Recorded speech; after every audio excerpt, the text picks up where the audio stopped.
Qalbi go'zallarim, bugun sizlar bilan juda ham mazali chiqadigan tvorojniy pirog tayyorlashni o'rganamiz. Uyda oila a'zolariga ham tayyorlab bersanglar, sizlarni duo qilib, mazza qilib yeb olishadi. Birinchi qiladigan ishimiz elangan unimizga margarin yoki sariyog'imizni solib, yaxshilab kroshka qilib olamiz.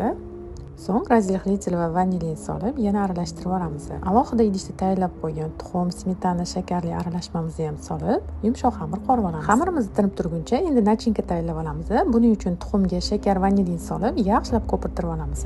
So'ng tvorog va kukuruzni kraxmal solib, yana bir xil massa bo'lguncha mikser qilib olamiz.